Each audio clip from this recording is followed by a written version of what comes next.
I got the bunlet in place in record time today. Yes, come through, bunlet. Yeah. Oh yeah. I still can't figure out the correct amount of hair to let down in the back here. You let it at this stage in the game, you let it fall naturally. You don't fuck with it. You let it fall naturally out. But like, where's the cutoff in the back? It's up to you. It depends on how high the pony. Yep. I don't. It's so natural to us that we're like, yeah, it's like wherever you want your bun. So that determines what ends up, and then whatever doesn't end up in the bun ends up out. I haven't meditated. Even if your hair's long. Okay.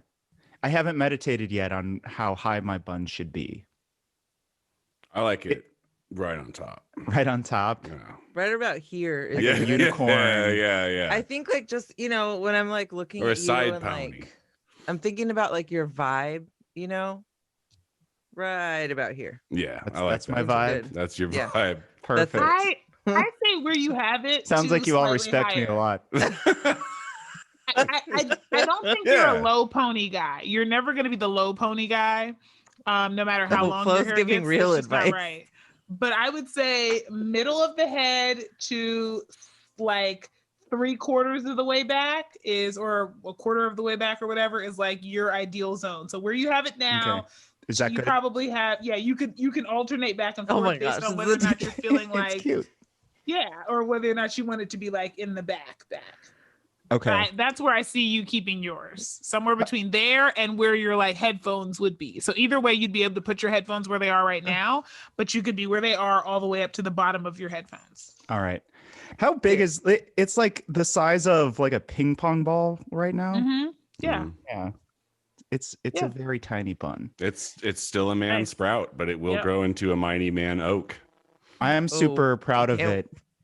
And I learned Wait to see that. Learned on my own how to make it so it's not like a little sprout that's just like a little tail that I can like, fold it into the final little. I love how much this. he's learning. I love that this is not something you automatically knew. You're like, I can fold it over and then the hair doesn't stick out. And we're like, yes, that's the difference. That's exactly how it works. Right. Yeah. Because at the beginning I was just doing, just tying it up and I'm like, well, now it looks like a weird little like swirl tail. Like, what do I do with this? And I don't know. This is just, I've got nothing else to think about. I've been in quarantine for 11 days. Yeah. I think it also depends on on your like mood of the day, because I very often will pull my hair up in this fashion, the bun atop, to keep it out, because I'm like moving around a lot at work. But like some days I'm trying to go for like a little extra like something and I just leave a little bit out, or it's a little bit messier. Some days like if I say I have like a media interview, then I'll like take a little bit more care and make it like a little bit of a nicer bun situation. So there's just like, there's so many options. The messy bun is a vibe. Right?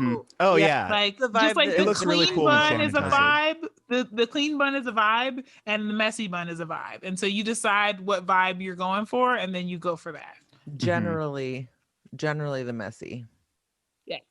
Like I learned that always. It looks different when I do it when my hair's still wet as opposed to like when it's dried. Just very many different new things. I'm in a whole new world of enchantment, and I can't wait to see where this takes me. The clean bun is much better if you do it when your hair is slightly wet, because then it really you can even use like product. Keeps the frizz down. It'll keep the frizz down and it'll make it a really nice clean bun. If you want a messy bun, you should wait until your hair is dry and tousled.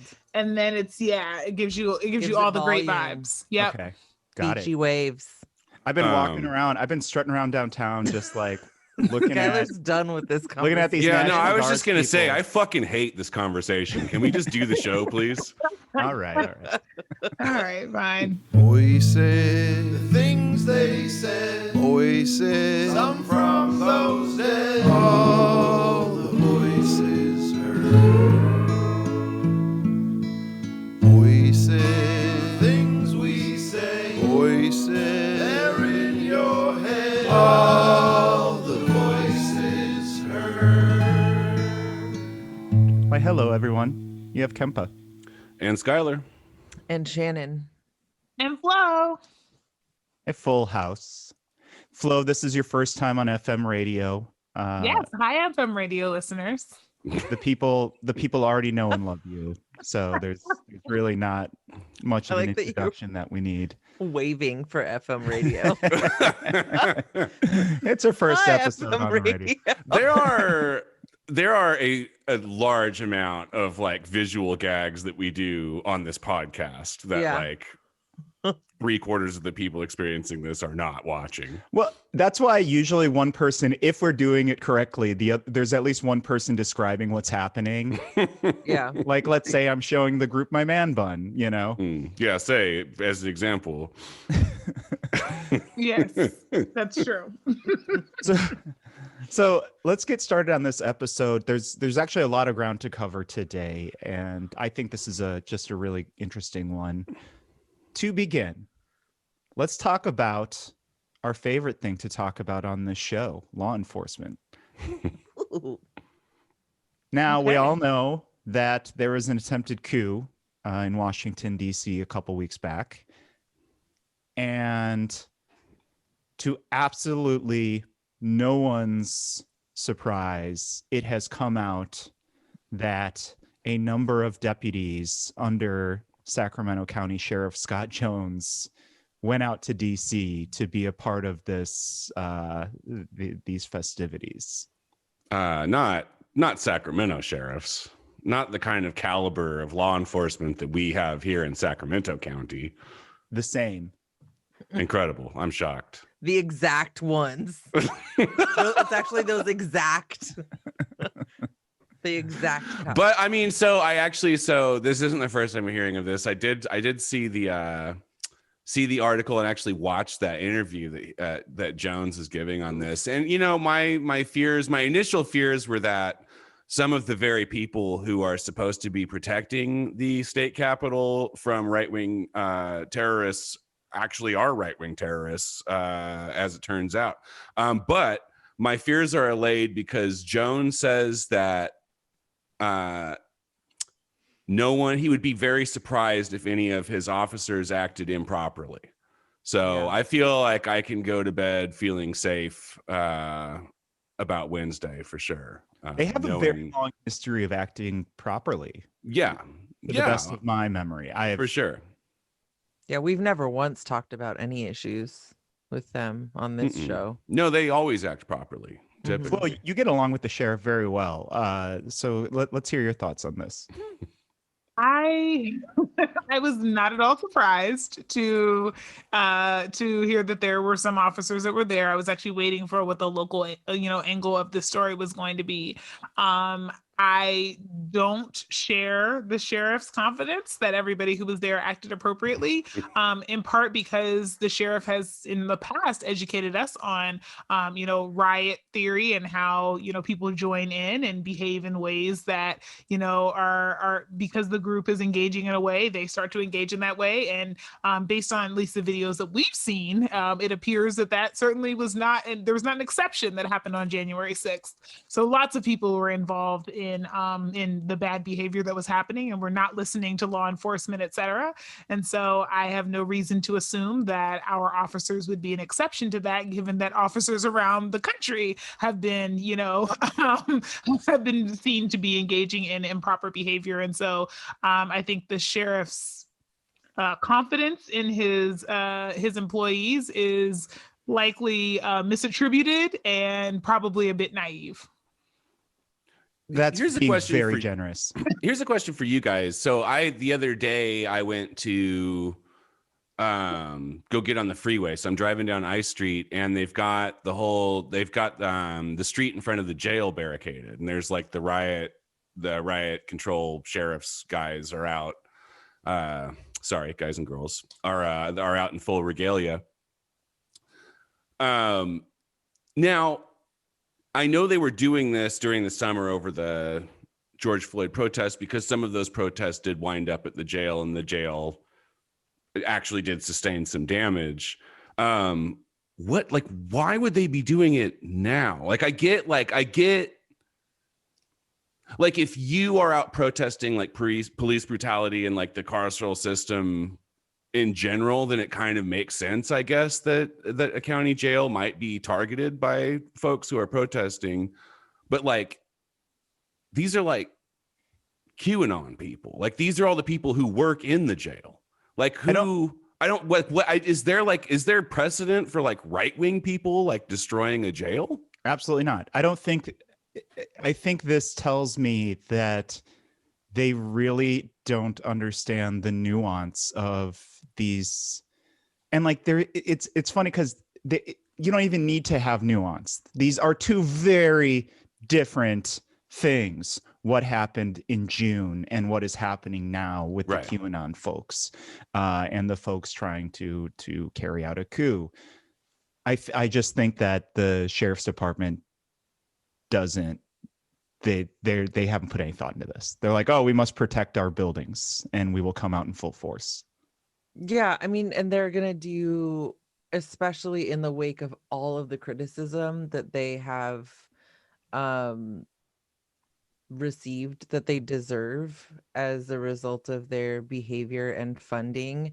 They're gonna do everything in their power to show that they are needed, right? So it's like, well, people are out there and we don't, even if it's like so much as to say like we don't know what to expect in terms of this, in terms of what is coming on Saturday or Sunday or whenever the hell that was.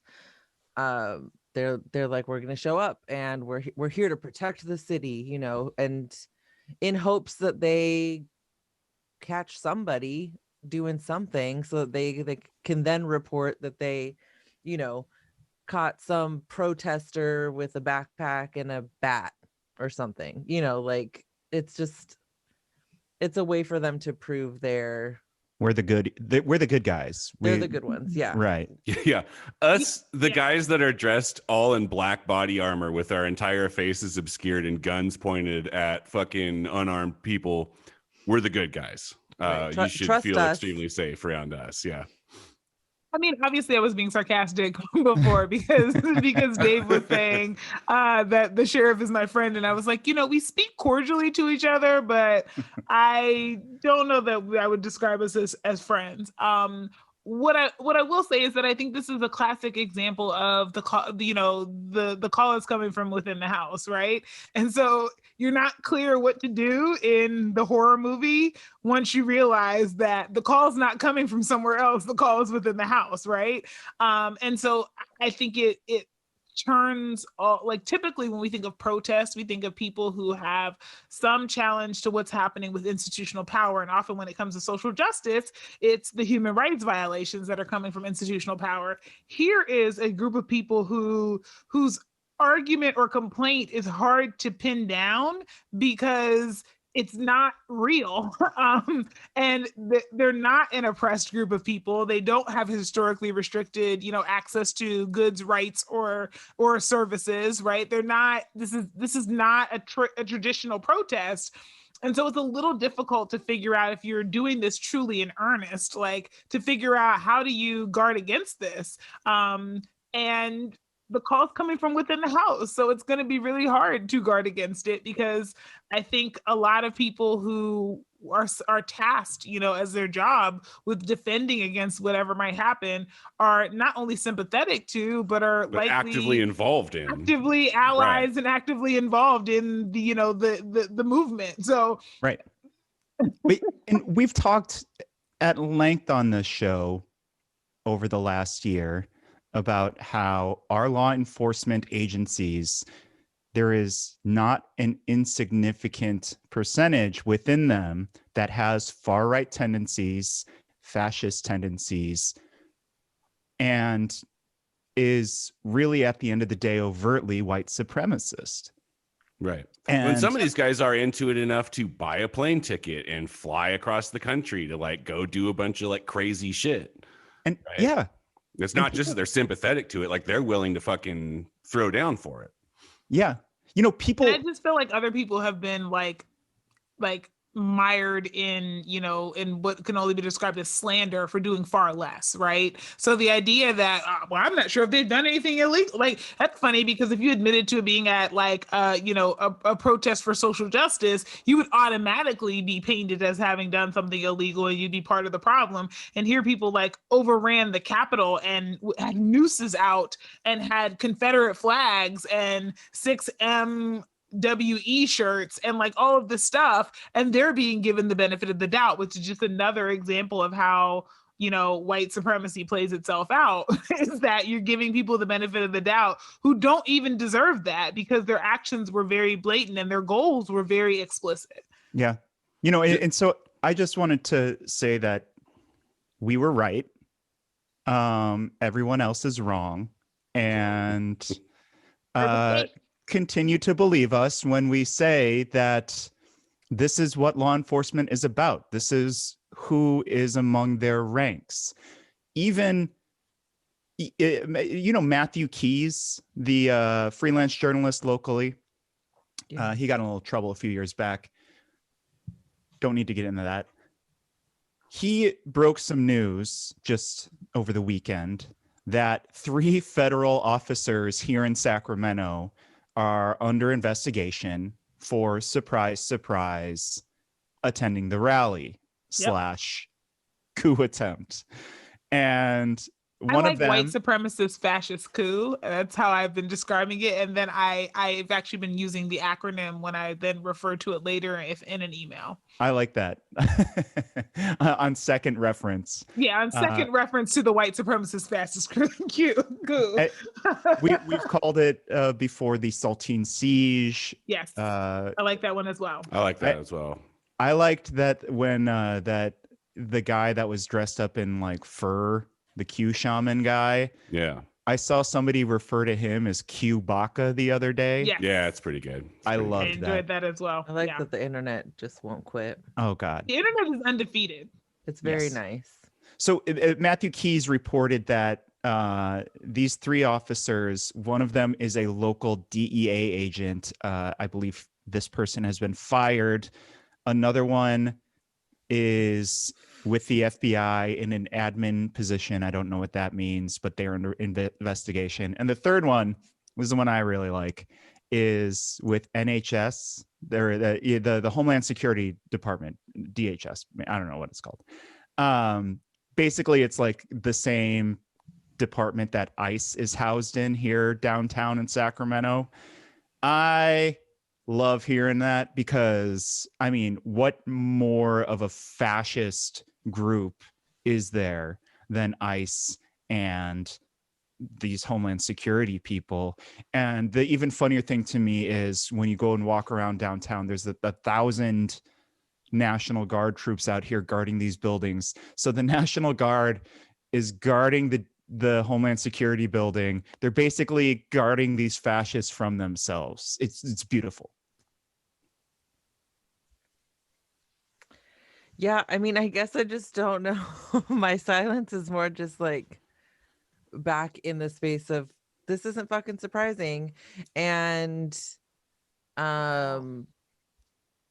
it's complete bullshit that we have to keep dealing with it. And that Scott Jones gets to keep, you know, like that interview with him where he's just so surprised. He would be so surprised if any of his deputies were involved. And you know, from a leadership perspective, you got to be really careful about how you handle stuff like this. Just like all of his like tired.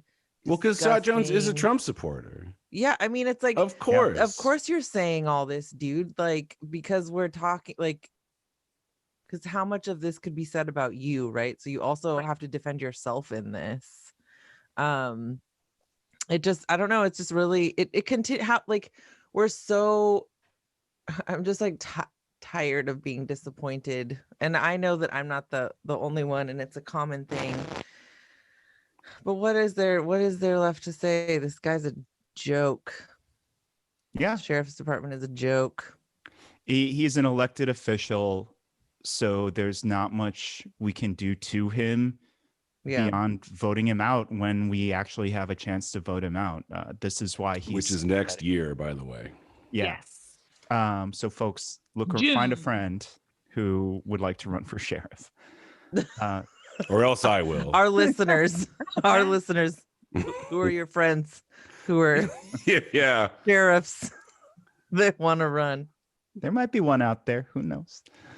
But I think, I don't think leaning on Scott Jones is a reasonable thing. It's not worth the listener's time to do. I think reaching out to the county board of soups, whoever your rep is there, and pushing them on sheriff's department oversight and what can be done there, because there are mechanisms there. We have passed a law just this past year that allows us to maintain stronger oversight over the sheriff's department. That's a thing we can do. I also know that the Sacramento Police Department should not be given a free pass yet on this one. We need to look into what's going on there. I got a press release just a few hours before recording that this week there will be something at City Council sort of discussing Sac PD's behavior at all of the recent demonstrations. And the real concern, which I've seen and we've all talked about, we've all seen, is that why does Sac PD continue to protect fascist Proud Boys and almost act conciliatory with them, and then attack and fight and go after counter protesters and approach them with real violence? There are also questions, obviously, on did anyone from Sac PD end up out in DC as well, that I think need to be explored. I'm going to you know what? $20 right now says yes. The answer to that question is yes. Yeah. No. Yeah, I'm not taking the other side of that. I'm not taking that bet. No. What I am concerned about, though, is the Hollywood side of this, right? Which is that whatever, and I'm sure there's going to be a presentation from the police department tomorrow, and whatever their presentation is, I'm just concerned about the editing, right? I think we talked on, I can't remember if it was the Patreon only episode or if it was another one where we talked about, if you cut the clip or start the clip at, one of the journalists saying, "Thank you for escorting me to my vehicle," right? It sends a very different picture than showing what precipitated that conversation. And so I'm just really concerned about the selective editing that's going to take place and how compelling, because we are compelled by visual images and because they won't be doctored images, right? That the storytelling element of is what I'm concerned about, and the editorializing. So I just want to say that going into the conversation, that I'm concerned that tomorrow is going to paint a false image, and that then we're going to have the uphill battle of not being able to show video with our 2-minute public testimony, and having to try to counter a narrative that the police department put out.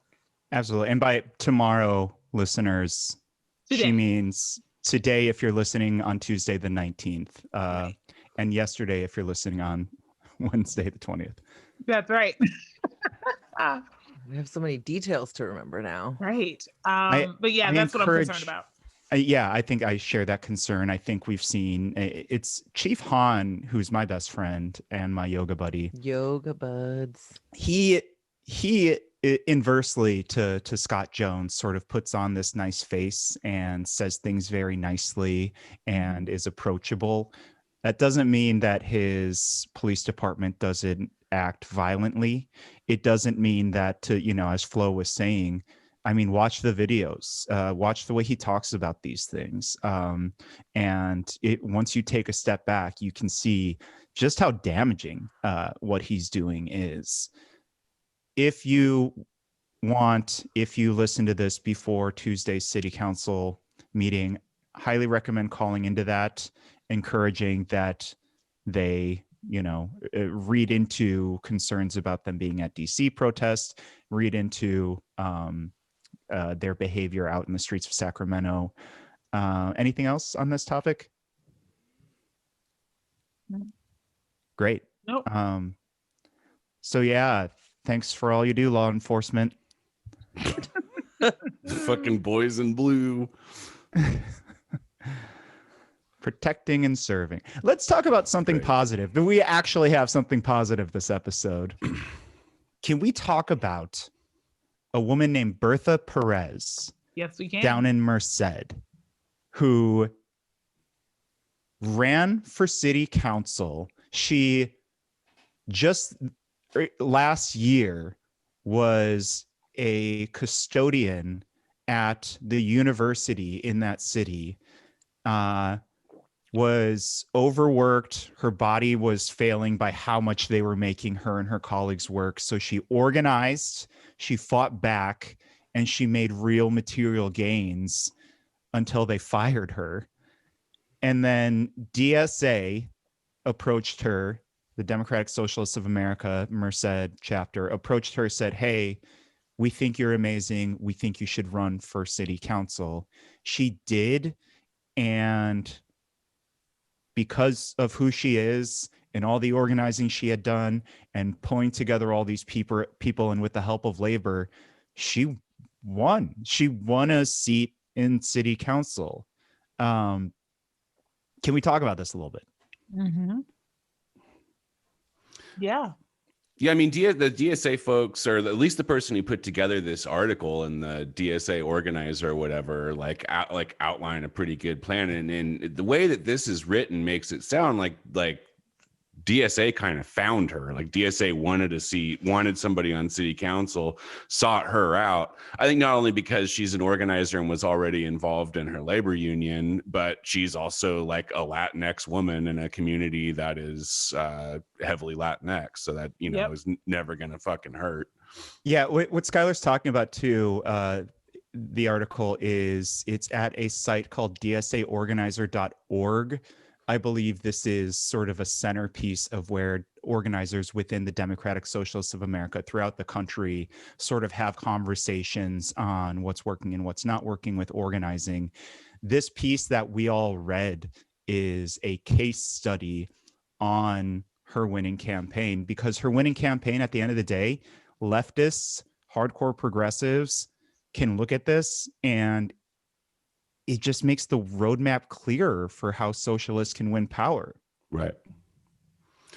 Right. And there wasn't like another thing that is interesting about the political climate in Merced is that the Democratic Party barely exists there. So it's like there's no in Sacramento, we have a little bit more infrastructure, at least the Democrats and quote unquote progressives have a little more infrastructure set up. It sounds like in Merced they didn't. So these guys kind of wrote the book on how to do this and ran what sounds like an extremely well thought out, well strategized campaign. Yeah. And what he means by that too, over 60% of the voters in Perez's district are Democrats, but the party itself, the county party, the party in the city, non-existent. It doesn't, there's no organizing and doesn't do anything. And that's what was really interesting to me about reading the article was that, here we are in this, in a small place, right? And as you would expect, the major money that was coming in to support, politics was coming from real estate and police. But once again, they don't have a ground game, right? They're used to being able to pay for mailers and being able to essentially, in a very legal way, but buy votes because they're able to buy the airtime to be able to, and I'm using airtime to just describe media in general, to be able to bolster their candidates and be able to get some name recognition. And so what that really means is that there are lots of places that that I think are often written off as ungettable because of what they've historically done, but there's little to no organizing there. And if you come up with any kind of ground game and a solid candidate, you can really turn some of these places. And I think, her story in particular is quite interesting because she comes from this family that is, deep Republican, and she was a lifelong one as well. But then exposure to things slowly, in some ways radicalized her, right? The very thing that I think a lot of, when I would talk to my much more conservative friends, their families were concerned about them going to college because they were worried that it was going to radicalize them. And I always wonder, there is something, I know sometimes we write off the education pieces do the work though, and et cetera. But I do think that there are a number of people who have core beliefs that are just passively attained, right? Like, I'm living my life. Somebody told me this is true and I didn't quite bother to question it. And I'm just going to keep living my life because I have no desire, interest, or motivation to seek anything else. Because you told me it was true and I believed you, right? And, and then if that comes up to any scrutiny, there are lots of people who are gettable. And so I think for me, the optimistic side of this is not to write off those people who you see as long-term and deeply entrenched in their views, because so many people, for them, it's not that deep. That's just what they've known and where they are. And they haven't really been exposed to, some clear counter messages and other experiences that might shift their thinking on things. And so that was kind of refreshing to see, not everybody is deeply embedded in their, core beliefs, or based on, who they've identified with historically. She's interesting because her story shows how Marxist messaging, how dialectical materialism, talking about worker solidarity can really, it shatters this facade that we all have lived under for so long of red and blue, Democrat, Republican, that these are the two worldviews that we can have here. And it says, no, all workers, all people of lower classes deserve better, deserve more material benefits than these little crumbs they're getting in the richest country in the history of Earth. And if these workers band together, as she learned and became a leader within organizing with the custodians at the university, if they band together, it's like that big fish following all the little fish, and then suddenly you see the big fish coming back the other way, and all the little fish have formed the shape of an even larger fish. It's organizing, right? It works.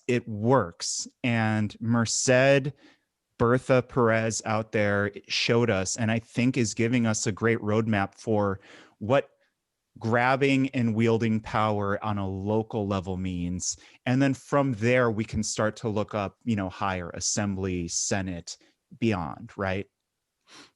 Absolutely. I would also say, I'd be remiss if it's Martin Luther King Day while we're recording. And so I'd be remiss if I didn't point out, the fact that he died trying to organize the sanitation workers. And a lot of his later writings, and I know his legacy is often, am I allowed to say bastardized? Bastardized and whitewashed for mainstream consumption. Even the I Have a Dream speech is pretty subversive when you read the entire thing and don't just jump to the dream part, which is often used out of context. But, a lot of what he was saying, especially later in his life, was about, organizing and about socialism and about anti-capitalism. And that part gets washed over or just completely omitted from his legacy. And so I just like to remind people of that Martin Luther King was an anti-capitalist. Martin Luther King was organizing for workers' rights. Martin Luther King was addressing economics and anti-imperialism. And there is a theory that as long as people viewed him as talking about race, that he might have stayed alive, but he had to die when he really started getting into the root causes and talking about economics. And then that was the place where he had to die, because that's the root cause also of the racism, right? And if you start getting into root cause issues, you become a real threat. Right. And so I just wanted to lift that up, that, you know, so much of this is tied into as well, you know, the ways in which we exploit labor, because that's why we invented the American idea of race was invented to be able to justify capitalism. And so that's why it's so deeply entrenched, because it's entrenched in our economic system. Yeah, I mean, like that is to me like a great example to sort of like highlight the fact that like class solidarity is extremely, or had like potentially is extremely potent. I mean, it certainly is on the other end of the spectrum, right? Like the super wealthy people, they all have solidarity with one another, right? And if you don't believe me, go find that picture of fucking Ellen DeGeneres at a football game with George W. Bush. Like these are people who like he like campaigned against her rights for a really long time, but at the end of the day, it doesn't matter because they're both worth $1 bajillion, and that transcends that class solidarity transcends it for her. Yep. Nothing changes for them or their friends. Their friends don't get deported. Their friends' babies don't get put in cages. To them, it's just like, oh shucks, we lost this election. Right. Yeah. And that can be true, you know, on the worker end of things as well. And I think that, like a thing that is inspiring to read about this election in Merced is that I do believe that the right wing can be brought into the fold, and you do it through worker solidarity, right? Because I think like I don't know, I have a lot of thoughts on this, like more than I can go into right now on this episode. But I like, if you can look for the things that like, right, and I'm not talking about QAnon people, because that's a whole other like cult thing. I can't even qualify that at this point as like a political ideology. It's like an entirely different thing. But like right wing, even like Trump supporters, right? Like a lot of their like political ideas are built around the fact that like Democrats are full of shit and say one thing and do another, right? And the reason why that's an effective thing for the Republicans to keep pushing at their supporters is because it's true.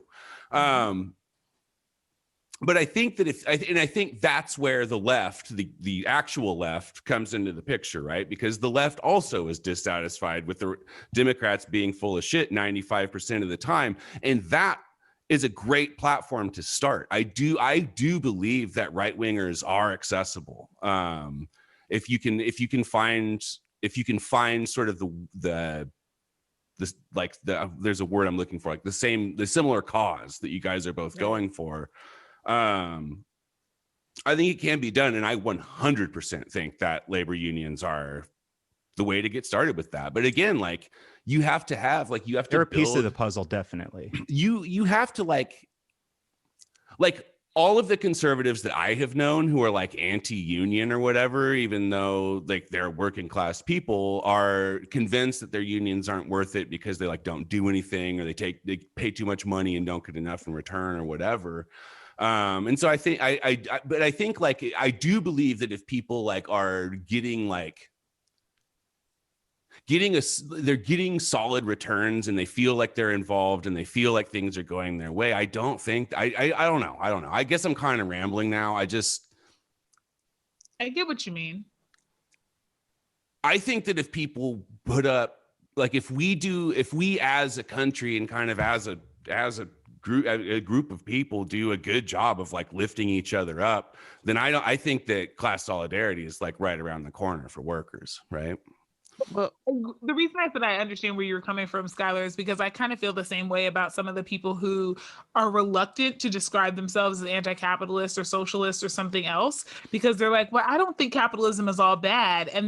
But then every time they describe things, so this literally happened a few days ago where I was having a conversation on one thread with this same friend, and then she posted something else and somebody else said, oh, that's a really great idea. And the other friend was like, oh, good. When you monetize it, like give me 10%. And she says back to them, no, I'd give you 70 or 80% for that idea. And I just want to understand underneath, like, don't want to cross threads, but P.S. that's not capitalism, because there was this whole other conversation we were having about and she was saying, I'm not sure I'm comfortable with, doing with capitalism, but I'd love to be able to. And then she basically just described socialism, right? And I was like, yeah, I think you read Animal Farm and we're told that everything will devolve into chaos if we share things. And so I think there are a lot of people who are walking around who are traumatized by the idea of Animal Farm. And so therefore have never revisited that conversation about any other system that we could be set up on. And I think they're gettable in the same way that I think, Skylar, you're saying, like, if we could speak to people's issues, specifically some of their gripes, that they're also gettable. And I think that's true. I think there are a lot more people out there who, if we could get away from some of the dogma and some of the like indoctrination that happened early that made us not go back and question these things again, we have some inroads with people. And that's part of the reason why I loved, Lies My Teacher Told Me, because I think it helped to kind of like shake up the foundation of like, what was I taught and how did I learn all of these things and why is that the way I feel about it? And I think that so much of that ties into this conversation. Thank you. That was like basically exactly what I was trying to say, but instead of mumbling through it, you actually did a good job of presenting that idea. I thought you made a good point, Skylar. It's like, it was perfect. Yeah. And I think one thing that we want to remember too is that, labor organizing, very, very big. I think it's also central, and something we should bring up every time we have this conversation, that the anti-racism movement has to be a huge part of all of this too. Absolutely. And so labor organizing and anti-racism married together, they have not always fit together in the past. And I think that's part of the challenge moving on. But I mean, also, I think we're also having conversations where people are learning just on This American Life, the first story, they're talking about how this reporter learned that 100 years ago, the communists were actually working in anti-racism, and they didn't know that before, right? And a lot of people didn't know that before. And so the left can and should be anti-racist is all I'm trying to say. The left must be anti-racist. I don't think that the left can exist like really as an organizing apparatus at all if anti-racism is not fundamental to like the tenets of whatever movement it is that we're working on. Yeah, that's a better way to put it, because we will not be united if it's not. Yes. I will say, for my part, the things I started doing directly after the election, because I was like, oh my God, organizing works. I've always like sort of believed it, but I think I saw it happen in real time. And I joined Democratic Socialists of America. I'm a dues paying member to their chapter.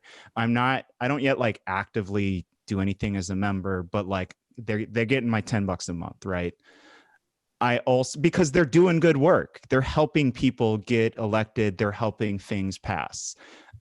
So your money is not, as you were saying with like conservative workers saying my money's not going to anything. It is. It will go to help material gains, and it will help people in our class. Right. I also joined the Freelance Journalist Union, which is with the International Workers of the World, the IWW, that's the Wobblies. I'm a dues paying member there too. And I think start looking in, listeners, into ways you can organize. Is there a union where you work? Do you want to start one? There are people you can talk to there. The reason I pay dues to DSA is because it's the closest thing to a third party that we have at the moment that can function on its own. And then also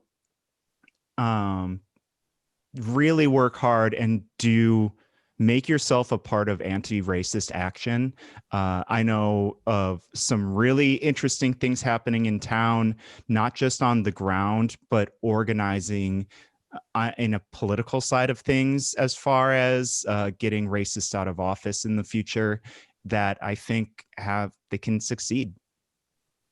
I guess I will say, I know we don't have a lot of time, but I will say that something that about this, like reading about Bertha, one, I love that her name is Bertha, that I like really felt excited about was like this, and I've brought it up on the show a lot. I know that you all have too, but this like identifying those people who can be candidates, right? Like, and that this was a narrow race and that they chose to back this person that like wasn't backed anywhere else, right? Like she won on election night by 180 votes, I think it was.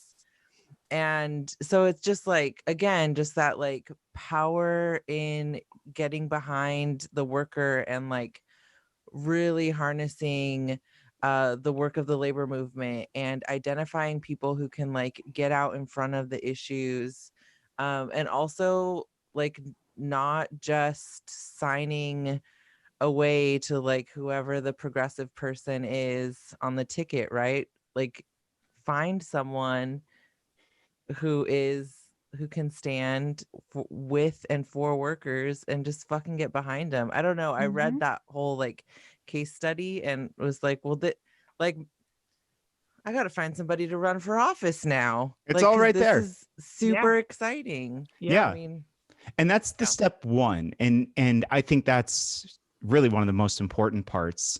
There are other steps that they outline, like power mapping. Who has power in your region, and actually really dive deep and determine like if they do or don't.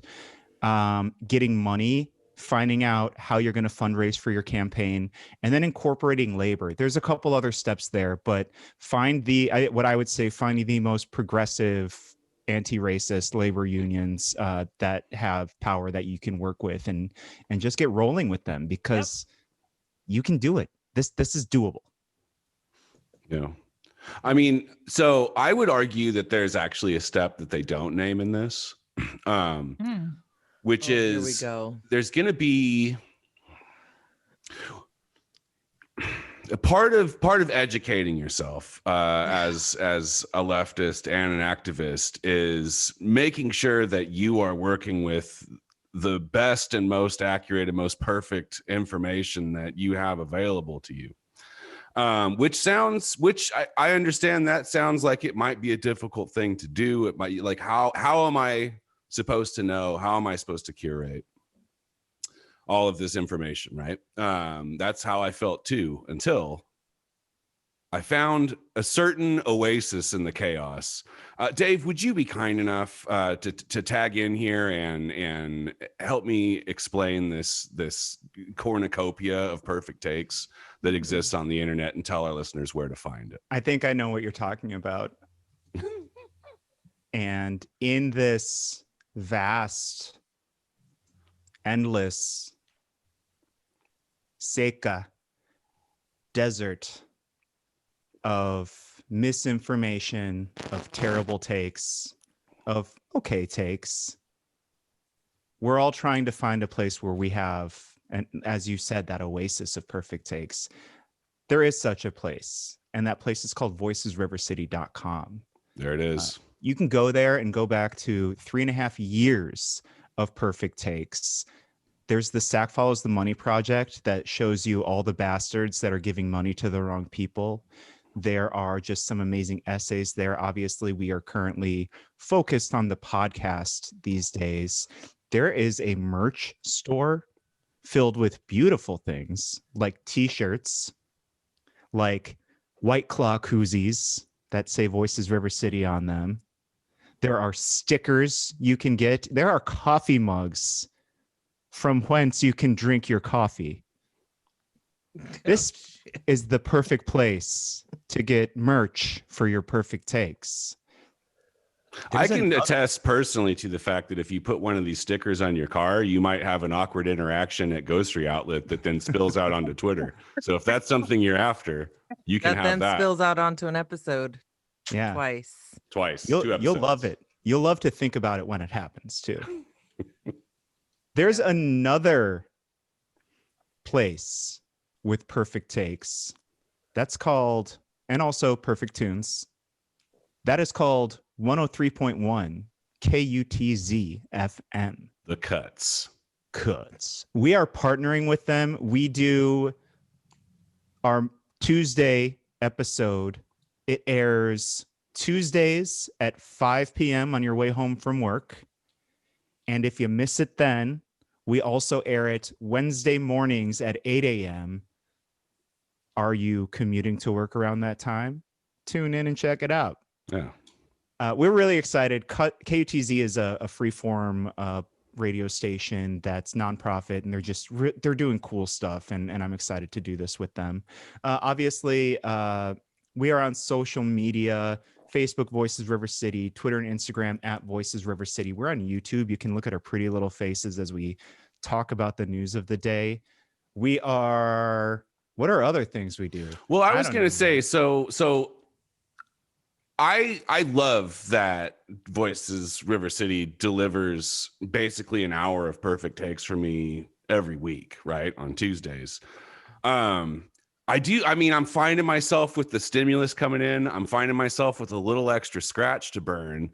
Is there any way that I can turn like a really reasonable amount of my disposable income into double the amount of Voices River City for me to take in? If I can, then how would I go about doing that? That's a great point and a good question. And folks, go check your bank account. If you've got that stimmy and you're trying to figure out what to do with it. OMG. Give it to us. Another awkward Twitter interaction. Voice that started the one about it was the same thread. It all comes back to the same thread. That's what I'm saying. This is weird. I'm gonna make stimmy a thing. I'm gonna try. So if you got that stimmy, you can go to patreon.com/Voices River City. Pledge as low as $5 a month, as much as $25 a month, and you'll get a t-shirt and a coffee mug out of that. Then you're one of the real ones. But whatever you pledge, be it as low as $5 a month, you can get double the episodes. You'll get a Friday episode on top of your Tuesday episode. You can't possibly be telling me that for just $5 a month, I can have twice as much of this fantastic content that I crave so much. Right? That's almost like $1 per extra hour of perfect takes. Ridiculous. It's wonderful. And we're doing this for you folks. We want you to just be ingesting perfect takes all day, all the time. 2 days a week, at least 2 days a week. So that's an option for you there. And so please do, it supports us. It helps us do the work we're doing. And, obviously I guess some of what we're trying to do here is organizing in some way too. We are each on Twitter as ourselves. I am Kempa at YOUKNOWKEMPA. You can find me at Guillotine for You. That's Guillotine, the number 4, YOU. You can find me at Shan N.D. Stevens. And you can find me at Flojaune, FLOJAUNE. All right, that's the show. Okay, hey, before we hang up, let's take how many right-wingers do you think are going to show up on Wednesday? Just give me a number. I'll start. 50. 25. Here in Sacramento? Yeah, at the Capitol for the inauguration, boogaloo thing. I'm gonna say 72. 72. This feels like the Price is Right. What kind of fucking information do you have that I don't where you're getting that specific? You were all super rounded with your numbers, and I'm just changing it up. I think it's going to be upwards of 100. I think people are going to show up. I mean, if you believe that the election was stolen, I don't think you skip out on an opportunity to say so as this transition of power is happening. So you might be right. I'm going to go bigger. 203. I'll be out there to check it out. I'm increasingly thinking, especially with this oppressive display of force by law enforcement and the National Guard, it's making me hard to think anything goes down. So I don't know. That's kind of how I'm looking at it too. But we will, by the time we do this show next, we will have the answers. Yeah, and if it's 72 people, I'm going to have some real fucking questions for you, Shannon. Yeah, Shannon's been on some signal threads, I think. Yeah, I'm only saying upwards of 100 because curanderas. I'm only saying upwards of 100 because I think they'll show up. Now, will anything happen is a different story, but I think people will show up. Well, we'll see. They're just going to start climbing those gates. Next time on Voices River City. Shannon, it was exactly 72 people. How did you know, damn it? So whether or not whatever happens on Wednesday, we want you to know, to all of our listeners, that we love you very much. We want you to stay safe. Stay sane. Stay healthy. And stay the fuck away from me. And downtown. Just don't go downtown for the next couple days. Just stay home. Unless you have a plan. And friends.